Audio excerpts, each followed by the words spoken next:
నమస్తే, welcome to current affairs light YouTube channel.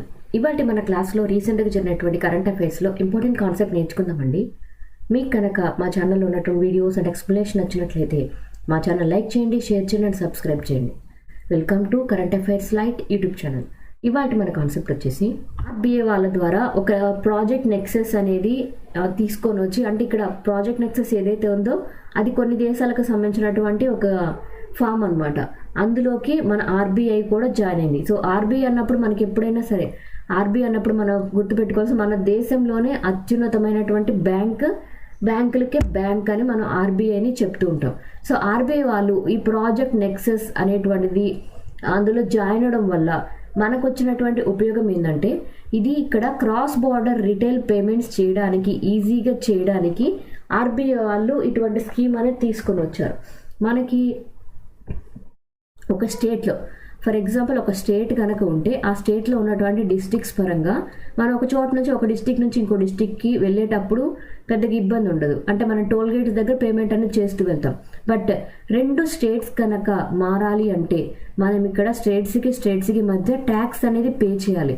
And ఇక్కడ tax pay చేసేటప్పుడు ఒకేసారి కనుక మనం ట్యాక్స్ అనేది పే చేసామంటే, ఇక్కడ 2-3 స్టేట్స్ ఉన్నా సరే ఒకేసారి మనం ఏ యొక్క రాష్ట్రానికి ట్రావెల్ అయినా మనకి పడేటువంటి ట్యాక్స్లో కొంతవరకు తగ్గుతుంది. అండ్ దాంతోపాటు ఈ ట్యాక్స్ చెల్లింపుల్ని కూడా ఈజీగా చేయగలుగుతాం అన్నమాట. అంటే మన ఆంధ్ర నుంచి తెలంగాణకి, తమిళనాడుకి మన యొక్క ఉత్పత్తులను అమ్ముకునేటప్పుడు మన యొక్క క్రాస్ బోర్డర్ పేమెంట్స్ అనేవి చేస్తూ ఉంటాం. అలా వాణిజ్యాలు నిర్వహించేటప్పుడు జరుగుతుంటుంది. అలాగే ఇక్కడ క్రాస్ బోర్డర్ రిటైల్ పేమెంట్స్ అనేది తీసుకొని వచ్చారు. సో ఇక్కడ ఆర్బీఐ వాళ్ళు చేస్తున్నారంటే మన దేశంతో మిగిలిన దేశాలు ఏవైతే ఉన్నాయో ఈ ప్రాజెక్ట్ నెక్సెస్లో వాళ్ళతోటి ఈ యొక్క క్రాస్ బోర్డర్ పేమెంట్ సిస్టమ్ అనేది ఉంటుంది. 4 ఏషియన్ కంట్రీస్ ఉన్నాయి. సో ఏషియన్ కంట్రీస్ ఏవైతే ఉన్నాయో 4 అవి కూడా ఇంపార్టెంట్ అనమాట. అంటే ఈ ప్రాజెక్ట్ నెక్సెస్లో ఏవైతే పార్టిసిపేట్ చేస్తున్నాయో అవి అనమాట. Malaysia, Philippines. సో ఫిలిప్పైన్స్ కూడా ఇందులో భాగంగా ఉంది. దాంతోపాటు సింగపూర్ కూడా ఇందులో ఉంది. సింగపూర్ తర్వాత థాయిలాండ్. సో ఈ థాయిలాండ్ తర్వాత మన దేశం కూడా, ఇండియా కూడా ఇందులో ప్రాజెక్ట్ నెక్సెస్లో జాయిన్ అవ్వడం జరిగింది. ఇక్కడ ఏవైతే 4 ఏషియన్ కంట్రీస్ చెప్తున్నామో, మలేషియా, ఫిలిప్పైన్స్, సింగపూర్ అండ్ థాయిలాండ్తో కలిసి ఇండియా అనేది ప్రాజెక్ట్ నెక్సెస్లో జాయిన్ అవ్వడం జరిగింది. దీని ద్వారా మన దేశానికి వచ్చేటువంటి ఉపయోగం ఏంటంటే, మనం ఈ యొక్క దేశాలతోటి వర్తకం చేసేటప్పుడు, అంటే బిజినెస్ చేసేటప్పుడు మనం పేమెంట్ చేయడానికి ఈజీగా చేయడానికి మనకి ఒక సహాయం అనేది లభిస్తుంది అన్నమాట. క్రాస్ బోర్డర్ రిటైల్ పేమెంట్ అంటే మన దేశం ఈ వేరే దేశాలతోటి వర్తకం చేసేటప్పుడు ఏవైతే ట్యాక్స్ చెల్లింపులు ఉంటాయో అవి ఈజీగా చేయడానికి ఇది ఉపయోగపడుతుంది. అండ్ ఇక్కడ రిజర్వ్ బ్యాంక్ వాళ్ళు ఈ ప్రాజెక్ట్ నెక్సెస్ అనేది ఇనిషియేటివ్లోకి జాయిన్ అవడంలో భాగంగా బ్యాంక్ ఫర్, అంటే ఇక్కడ అన్ని దేశాలు కలిసి ఉన్నాయి కాబట్టి అన్నిటికీ కలిపి ఒక సెటిల్మెంట్స్ అనమాట, ఇంటర్నేషనల్ సెటిల్మెంట్స్ అంటాం వాటిని. బ్యాంక్ ఫర్ ఇంటర్నేషనల్ సెటిల్మెంట్స్ అనేది తీసుకొని వచ్చారు. దానిలోనే ఈ ప్రాజెక్ట్ నెక్సెస్ అనేది ఉందన్నమాట. ఈ ప్రాజెక్ట్ నెక్సెస్లో భాగంగా ఏంటంటే క్రాస్ బోర్డర్ పేమెంట్స్ ఏవైతే ఉంటాయో అవన్నీ కూడా ఈజీగా చేస్తారు. ఏ విధంగా అంటే డొమెస్టిక్ ఫాస్ట్ పేమెంట్ సిస్టమ్స్ అని. అంటే మనం ఏదైతే చెప్పామంటే దేశంలో మనం ఒక రాష్ట్రం నుంచి ఇంకొక రాష్ట్రానికి ఏ విధంగానో మన ఇక్కడ ఉన్నటువంటి ఒక దేశం నుంచి ఇంకొక దేశానికి చేసేటువంటి పేమెంట్స్ అనేవి ఈజీగా చేయడానికి, సులభంగా చేయడానికి, ట్యాక్స్ పేమెంట్స్ అయినా అవ్వచ్చు, వాణిజ్యానికి సంబంధించినటువంటి పేమెంట్స్ అయినా కూడా సులభతరంగా చేయడానికి ఈ cross border retail payment system అనేది ఉపయోగపడబోతుంది ఈజీగా చేయడానికి. అండ్ ఇక్కడ నెక్సెస్ అని, ప్రాజెక్ట్ నెక్సెస్ అని ఏదైతే చెప్తూ ఉన్నామో దానిలో ఫస్ట్ ఏంటంటే ఫాస్ట్ పేమెంట్ సిస్టమ్స్ ఏవైతే ఉంటాయో అవన్నీ కూడా కనెక్షన్ అనేది ఉంటుంది. ఇందులో ఈ 4 ఏషియన్ కంట్రీస్ ఏవైతే చెప్పామో, Malaysia, Philippines, Singapore and Thailand, ఈ దేశాలతో పాటు మన దేశం వాణిజ్యం చేసేటప్పుడు క్రాస్ బోర్డర్ రిటైల్ పేమెంట్స్ అనేవి మరింత సులభతరంగా చేయడానికి, అది కూడా కొంచెం ఖర్చు తగ్గించుకోవడానికి కూడా ఉపయోగపడుతుంది అనమాట. అది ఎప్పటి నుంచి స్టార్ట్ అవబోతుందంటే 2026 నుంచి కూడా ఈ cross border retail payment system అనేది మన దేశం వినియోగించుకోబోతుంది. దీన్ని ఎవరు జాయిన్ అవ్వడం ద్వారా మన దేశానికి లభించబోతుందంటే ఆర్బీఐ వాళ్ళు జాయిన్ అవ్వడం వల్ల మన దేశానికి లభించినటువంటి ఒక ఉపయోగం. సో కిషన్ రెడ్డి గారు ఇంకొకసారి న్యూస్లో అనమాట, కిషన్ రెడ్డి గారు ఒక ప్రోగ్రామ్ అనేది స్టార్ట్ చేయడం జరిగింది. ఇది ఏంటంటే డిఎంఎఫ్ గ్యాలరీ అనమాట. సో డిఎంఎఫ్ అంటే ఏం లేదు, డిస్ట్రిక్ట్ మినరల్ ఫౌండేషన్ వాళ్ళ యొక్క గ్యాలరీ అనేది ఇనాగ్రేట్ చేశారు. డిస్ట్రిక్ట్ మినరల్ ఫౌండేషన్ గ్యాలరీ అనేది ఎవరు ఇనాగ్రేట్ చేశారు అంటే కిషన్ రెడ్డి గారు ఇనాగ్రేట్ చేయడం జరిగింది శాస్త్రి భవన్లో. అండ్ ఇక్కడ ఏదైతే ఇనాగ్రేషన్ చేశారో అక్కడ డిస్ట్రిక్ట్ మినరల్ ఫౌండేషన్కి సంబంధించినటువంటి ఫోటో గ్యాలరీ అండ్ కొన్ని రకాలైనటువంటి వస్తువులు అవన్నీ కూడా ఇక్కడ ప్రదర్శించబడతాయి ఒక గ్యాలరీలో విభాగంగా. అండ్ ఇందులో ఏంటంటే కొన్ని సహాయక బృందాలు ఏవైతే ఉంటాయో వాటి ద్వారా అంటే సెల్ఫ్ హెల్ప్ గ్రూప్స్ ఏవైతే ఉంటాయో వాళ్ళు తయారు చేసినటువంటి ఉత్పత్తుల్ని కూడా ఈ గ్యాలరీలో ఉంచడం జరుగుతుంది. అంటే వాటి ద్వారా ఎవరైతే ఈ చిన్న ఉత్పత్తులు తయారు చేస్తూ ఉంటారో వాటి యొక్క ప్రదర్శన అనేది కూడా ఇక్కడ నిర్వహించబడుతుంది అనమాట. అండ్ ఇందులో భాగంగా ప్రధాన్ మంత్రి ఖనిజ క్షేత్ర కళ్యాణ్ యోజన భాగంగా కూడా ఇది సపోర్ట్ చేయబడుతుంది. అంటే ఎవరి ద్వారా ఇది యొక్క సపోర్ట్ అంటే ఈ యొక్క సహాయం అనేది ఇవ్వబడింది అంటే ఇటువంటి ప్రోగ్రామ్ని ఆర్గనైజ్ చేయడానికి సిఎస్ఆర్ ఇనిషియేటివ్ అనమాట. అంటే కార్పొరేట్ సిస్టమ్ రెస్పాన్సిబిలిటీస్ అంటాం. అంటే మన కార్పొరేట్ సోషల్ రెస్పాన్సిబిలిటీలో భాగంగా ఈ యొక్క మైనింగ్ చేసేటువంటి కంపెనీస్ ఏవైతే ఉంటాయో అంటే బొగ్గు కావచ్చు ఇంకా రకరకాలైనటువంటి ఖనిజాలను వెలికితీసే కంపెనీస్ ఏవైతే ఉంటాయో ఆ కంపెనీలు కార్పొరేట్ సోషల్ రెస్పాన్సిబిలిటీలో భాగంగా ఆ యొక్క మినరల్ని వెలికి తీసేటువంటి ప్రాంతాలకి దగ్గరగా ఉండి ఎవరైతే అందులో వర్క్ చేసేటువంటి కార్మికులు అవ్వచ్చు వాళ్ళ కుటుంబాలు అవ్వచ్చు అండ్ అక్కడ ఆ యొక్క ఖనిజాలు వెలికి తీసేటప్పుడు ఎవరైతే దాని యొక్క బారిన పడుతూ ఉన్నారో దానివల్ల ఇబ్బందులు పడుతున్నారో అటువంటి వ్యక్తులందరూ కూడా వాళ్ళ ఆర్థికంగా ఎదగడానికి ఈ సెల్ఫ్ హెల్ప్ గ్రూప్స్ అనేవి ఏర్పాటు చేసి వాటి ద్వారా వాళ్ళ ఉత్పత్తులు అమ్ముకోవడానికి ఒక స్టేజ్ అనేది ఇవ్వడం జరిగింది. ఎక్కడంటే డిఎంఎఫ్ గ్యాలరీ అనేది ఏర్పాటు చేశారు.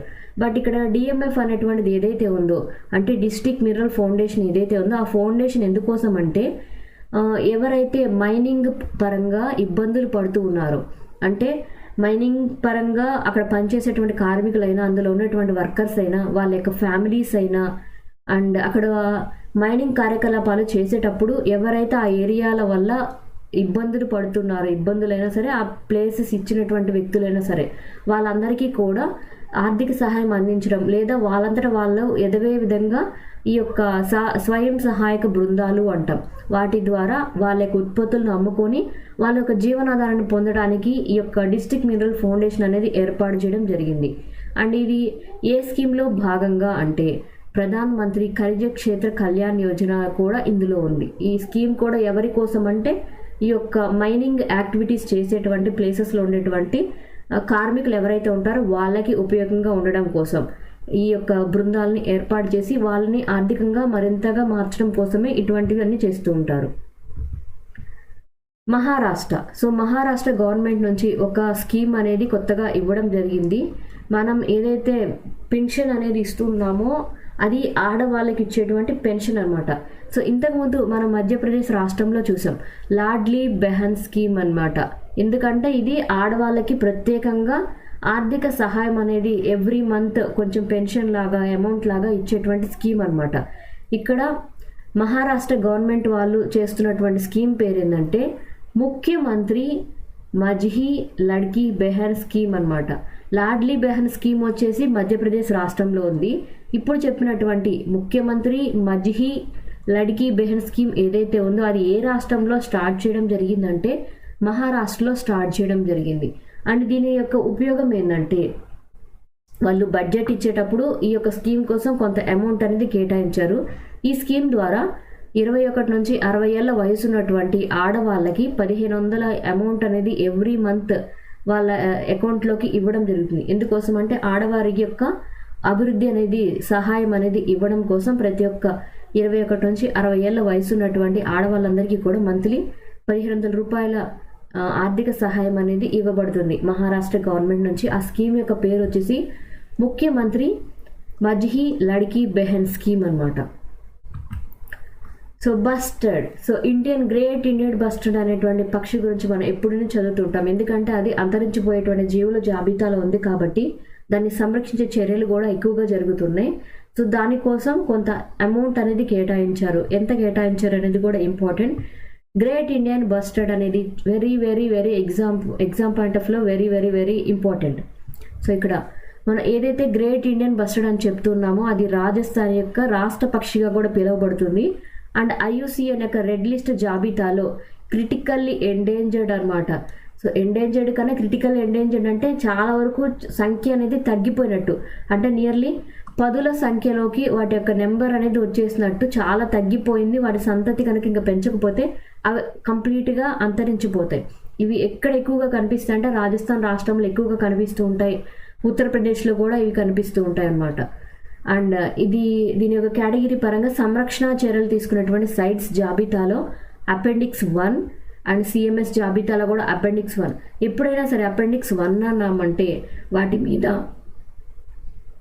ఎప్పుడైనా సరే అపెండిక్స్ 1 అని మనం చెప్పామంటే వాటిని కనుక మనం ఏదైనా ఇబ్బందికి గురి చేస్తే, లేదా వాటిని చంపడం కానీ వాటిని పట్టుకోవడం కానీ వేటాడడం కానీ జరిగినప్పుడు వాటికి వేసేటువంటి శిక్షలు అనేవి ఎక్కువగా ఉంటాయి అన్నమాట. ఎందుకంటే వాటిని సంరక్షించవలసినటువంటి బాధ్యత గవర్నమెంట్ మీద ఉంది కాబట్టి. అపెండిక్స్ 1లో ఉన్నాయంటే వాటిని ఎక్కువగా సంరక్షించాలి అని అర్థం. And wild life protection act 1972 కింద షెడ్యూల్ 1 జాబితాలో కూడా ఉంది ఈ యొక్క గ్రేట్ ఇండియన్ బస్టర్డ్ అనేది. అండ్ ఇక్కడ హ్యాబిటాట్ లాస్ పరంగా అంటే అవి జీవించేటువంటి ఆవాసాలు ఏవైతే ఉన్నాయో అవి కోల్పోతున్నాయి. అంటే అటవీ సామర్థ్యం అనేది తగ్గిపోయి అవి ఉండేటువంటి ఆవాసం అనేది తగ్గిపోవడం వల్ల, హ్యాబిటాట్ అనేది పాడైపోవడం వల్ల వాటి యొక్క సంఖ్య అనేది తగ్గిపోతుంది. అండ్ దాంతోపాటు వాటికి సరైనటువంటి ఆహారం అనేది లభించకపోవడం, అండ్ కొన్నిసార్లు ఏంటంటే అవి ఎగిరేటప్పుడు విద్యుత్ లైన్స్ ఏవైతే ఉంటాయో వాటికి తగలడం వల్ల కూడా అవి వాటి ప్రాణాలు కోల్పోతున్నాయి. అండ్ వాటితో పాటు కొన్ని మెడిసిన్స్ని కన్జ్యూమ్ చేసినటువంటి డైక్లోఫినాక్ మెడిసిన్ అనేది కన్జ్యూమ్ చేసినటువంటి పక్షులు కూడా చనిపోతున్నాయి అన్నమాట. అండ్ ఇలా జరగడం వల్ల వాటి సంఖ్య తగ్గిపోతున్నప్పుడు వాటిని కాపాడడానికి కన్జర్వేషన్ ఎఫర్ట్స్ అనేవి పెడుతూ ఉన్నారు. అంటే వాటి సంతతి పెరగడానికి బ్రీడింగ్ సెంటర్లు అనేవి ఏర్పాటు చేస్తూ ఉన్నారు. వాటికి సరైనటువంటి ఆవాసాలు అనేవి ఏర్పడాలంటే ఆవాసాలని మళ్ళీ పునర్నిర్మించడం అనేది చేస్తున్నారు. అండ్ అవి మళ్ళీ ప్రకృతిలో కలిసిపోయి అవి సహజ సిద్ధంగా వాటి సంతతిని పెంచుకొని అవి సంఖ్య పెరిగే విధంగా ప్రోగ్రామ్స్ అనేవి చేయబోతున్నారు. దీనికోసం ఎంత అమౌంట్ కేటాయించారంటే నియర్లీ 56 కోట్ల రూపాయలు అనేవి కేటాయించడం జరిగింది. RCB, సో ఈ యొక్క బెంగళూరు టీం ఏదైతే ఉందో దానికి ఇక మీదట బ్యాటింగ్ కోచ్ అండ్ మెంటార్గా దినేష్ కార్తిక్ గారిని నియమించడం జరిగింది. ఈయనైతే తన రిటైర్మెంట్ అనేది ప్రకటించారు. తర్వాత ఈయనని RCB టీంకి బ్యాటింగ్ కోచ్గా మెంటార్గా నియమించడం జరిగింది. అండ్ ఈయన ఇంతకుముందు వికెట్ కీపర్ అండ్ బ్యాటర్ అనమాట, రెండిట్లో ఆయన యొక్క ప్రతిభ అనేది చూపించి మన దేశానికి తరపున ఎన్నోసార్లు గేమ్స్లో పార్టిసిపేట్ చేసి మన దేశానికి పేరు తీసుకొచ్చారు. సో క్రికెట్ పరంగా ఇక మీద జూన్ 2024 టైంలోనే ఆయన రిటైర్మెంట్ అనేది ప్రకటించారు కాబట్టి ఆయన యొక్క సేవలు ఏవైతే ఉన్నాయో ఆయన ఆడకపోయినా ఆయన బ్యాటింగ్ కోచ్గా మెంటార్గా రాయల్ ఛాలెంజర్స్ బెంగళూరు టీంకి ఇక మీదట కోచ్గా వ్యవహరించబోతున్నారనమాట. అండ్ ఈయన ఇంతకుముందు అయితే తమిళనాడు పరంగా జరిగేటువంటి స్టేట్ మ్యాచెస్ ఏవైతే ఉంటాయో వాటిలో కూడా ఆయన ఆడడం జరిగింది. అండ్ ఆయన ఫస్ట్ క్రికెటర్గా ఒక డెబ్యూట్ లాగా, అంటే ఫస్ట్ టైం క్రికెటింగ్లోకి వచ్చింది ఎప్పుడంటే 2004లో. అప్పటి నుంచి కూడా ఇండియన్ క్రికెట్ టీంకి ఆయన చాలాసార్లు ఆడుతున్నారు, చాలా గేమ్స్లో కూడా ఆడుతున్నారు. అండ్ మన దేశం పరంగా 4th ఇండియన్ బ్యాట్స్మెన్ అనమాట. 300 సార్లు T20 మ్యాచెస్లో పార్టిసిపేట్ చేసినటువంటి పర్సన్ 4th ఇండియన్ బ్యాట్స్మెన్.